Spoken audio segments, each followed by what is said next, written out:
이슈 분석 시간입니다. 정부가 집값 안정화를 위해 종부세를 인상하고 대출 규제를 강화한 데 이어 올해는 부동산 공시가격 현실화 카드를 꺼냈습니다.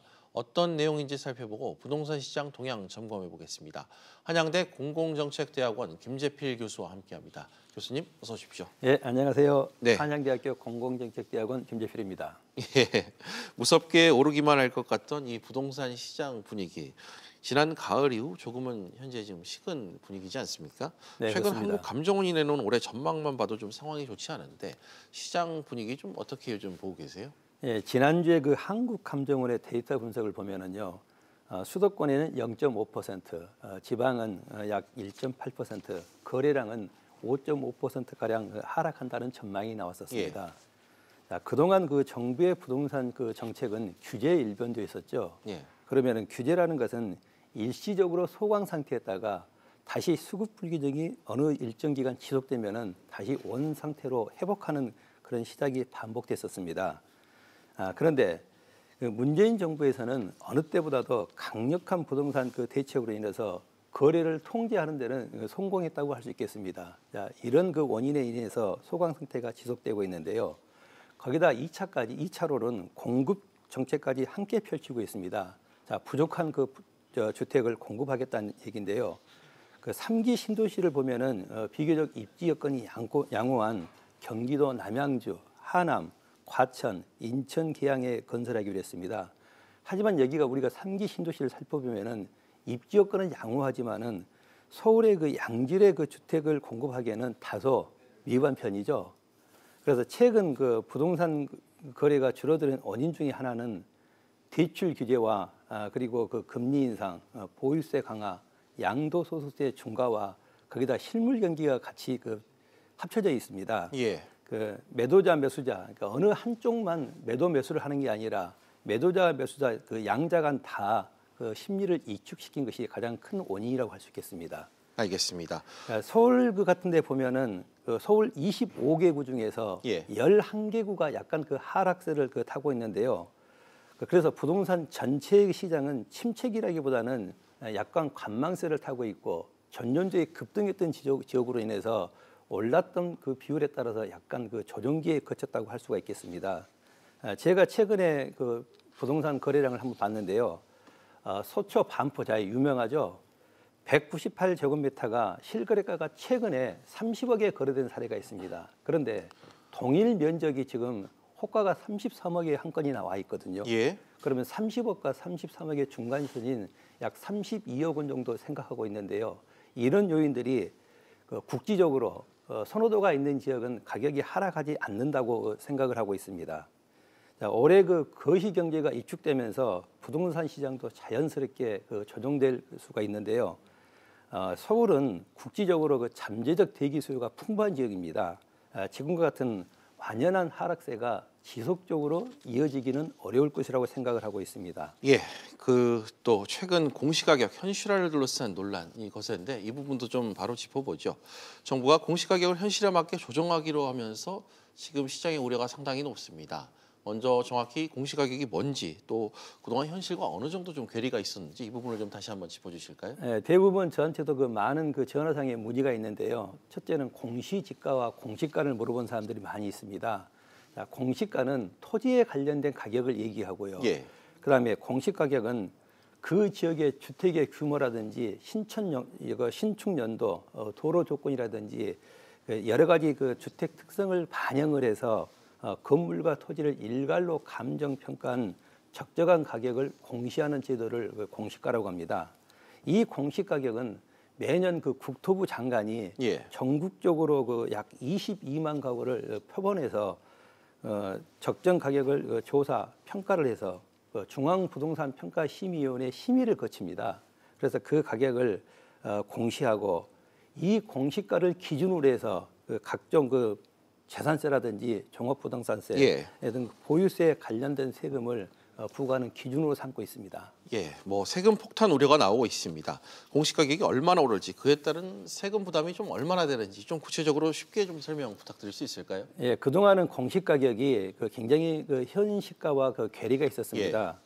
자, 아파트 같은 경우에는 공시 가격이 65%에서 70% 정도, 30%면 엄청난 큰 차이거든요. 그리고 특히 그 고가의 단독주택 같은 경우에는 약 공시가 반영률이 50%로서 엄청난 괴리가 있었습니다. 예. 그래서 요즘 그 공시 가격이 인상된다 그러니까는 그 세금 폭탄을 우려하신 분들은 많이 계십니다. 그런데 대폭 오르는 공시 가격이 그 보유세 등 세금 폭탄을 우려하지만은 크게 우려할 수준은 아니라고 생각하는데요. 이 폭탄 수준이라 그러면은 그동안의 고가의 주택자들은 예. 공시 가격이 많이 상향될 수 있습니다. 근데 공시 가격이 아무리 상승하더라도 전년도 가격의 150% 이상은 상승하지 않는 그런 제한을 뒀었습니다. 그리고 지금 표준 그 단독주택이 약 5억짜리라고 그런다면은 전년도에 예를 들어서 400만 원 있었다. 그러면 올해는 공시 가격이 오르더라도 한 600만 원 이상은 올라가지 않을 것으로 제한이 돼 있고요. 그리고 서울시의 그 저가 주택이나 지방의 그 주택 같은 경우에는 공시지가가 낮기 때문에 그 종합부동산에 해당되지 않는 그런 주택들이 많이 있습니다. 그래서 현재 50% 수준의 공시가격이 시세 반영을 해서 80에서 90%까지는 올라갈 수가 있습니다. 그래서 세금 인상폭은 별로 크지 않고요. 예. 특히 그 지역 따라 다른데요. 그 성수동 같은 경우에는 그 중공업지역이죠. 그리고 성수 정비전략구역으로서 한때 부동산 가격이 폭등했던 지역입니다. 예. 그래서 거기에 거의 그 매물 품귀 현상까지 나왔던 지역인데요. 그 지역의 그 다가주택 보면은 공시가가 14억 3천만 원에서 올해는 37억 8천만 원으로 큰 폭으로 그 인상될 것이라는 그런 시뮬레이션도 있습니다. 예, 알겠습니다. 그럼 공시 가격에 미치는 그 영향 항목이라 그러죠. 세금 항목에는 좀 어떤 것들이 있는지 이 부분도 좀 궁금하실 분들 많을 텐데 좀 다시 짚어주실까요? 예, 그 공시 가격은 대부분 그 보유세에 맞춰져 있습니다. 그래서 재산세라든지 종합부동산세, 특히 그 상속을 했을 때 상속세나 증여세 같은 경우에 같은 그 보유과세에 맞춰져 있고요. 또한 그 건강보험료와 기초연금 등 약 60여 가지의 세금의 기초로 삼고 있습니다. 예, 알겠습니다. 올해 또 중요한 부동산 이슈 가운데 하나가 바로 이 대출 규제 부분이라고 할 수 있을 것 같습니다. 이미 주택담보대출 규제가 좀 시작이 된 것 같은데 이 대출 규제와 관련해서 말이 많을 것 같은데 좀 어떨까요? 예, 대출 규제는 그 이미 시작돼 있습니다. 그래서 주택 시장에 가장 큰 그 영향을 미쳤거든요. 예. 자, 현재 지금 주택 시장이 조정세로 들어가는 이유가 대출 금리가 높아서가 아니라 가장 큰 요인이 그 대출 규제에 있었습니다. 그래서 이 대출 규제로 인해서 가장 큰 효과를 보는 것이 그 갭 투자를 막았다는 아주 그 굉장히 그 효과적인 그 그랬죠. 방침이라고 할 수 있겠는데요. 현재 투기 지역이나 투기 가열 지역 같은 데서는 그 DTI나 LTV 40%로서 가구당 한 건으로 제한이 돼 있습니다. 예. 그리고 예를 들어서 주택을 소유한 사람이 주택을 소유한다면은 기존에 보유한 주택을 2년 이내에 처분해야 된다는 그 처분 조건이 따라 있거든요. 그래서 이 주택 대출 규제는 굉장히 큰 영향을 미치는데요. 조정 대상 지역에서는 DTI가 60, LTV가 50%고요. 그 2주택자에게는 사실상 대출이 금지돼 있습니다. 그래서 여러 가지 그 예외 조항은 있지만은 이 대출 규제보다는 대출 금지로 생각을 하고요. 네. 자, 이게 지금 그 갭 투자를 막았다는 아주 그 굉장히 좋은 현상이라고 할 수 있겠습니다. 주택 시장 급등세가 어찌됐건 이렇게 꺾이면서 무주택자들은 내 집 마련에 조금이라도 도움이 될 만한 소식에 관심을 지금 기울이고 있는 상황입니다. 뭐 가장 큰 관심은 아무래도 청약일 텐데 청약 제도가 개편됐습니다. 무주택자가 좀 우선으로 바뀌었다. 이런 보도들을 저희가 많이 하고 있는데 이 부분도 관련해서 한 말씀 부탁드리겠습니다.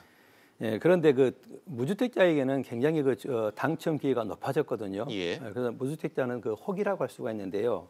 특히 투기 지역이나 투기 가열 지역, 수도권 광역시 그 지역에서는요. 추첨 그 대상의 주택의 75% 이상이 무주택자에게 우선 공급이 되는 그런 제도입니다.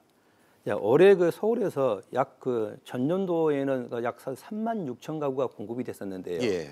올해는 5만 천 가구가 굉장히 많은 그 아파트가 공급이 됩니다.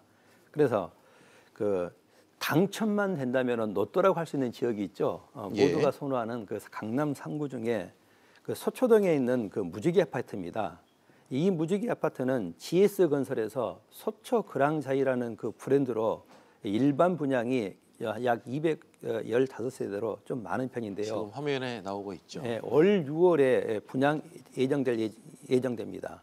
그리고 또 강남권에 일원동에 있는 대우 아파트 재건축 DH 포레센트가 현대건설에서요. 또 일반 분양이 4월 달부터 시작되고요. 그리고 삼성동 상하 2차 재건축 아파트가 5월 달에 일반 분양이 있습니다. 그리고 요즘 그 굉장히 그 관심도가 높은 개포주공 1사단지가 6월 달에 일반 분양이 있는데요. 어느 때보다도 사람들이 선호한 지역이고 입지 환경이 매우 좋은 단지에 이런 무주택자들에게는 당첨 기회가 매우 높기 때문에 기회라고 할 수 있겠습니다. 예, 올해 무주택자들에게는 청약 시장을 좀 노려볼 만하다 이런 얘기 좀 해주신 것 같습니다. 지금까지 한양대 공공정책대학원 김재필 교수와 이야기 나눠봤습니다. 교수님 오늘 말씀 고맙습니다. 네, 감사합니다.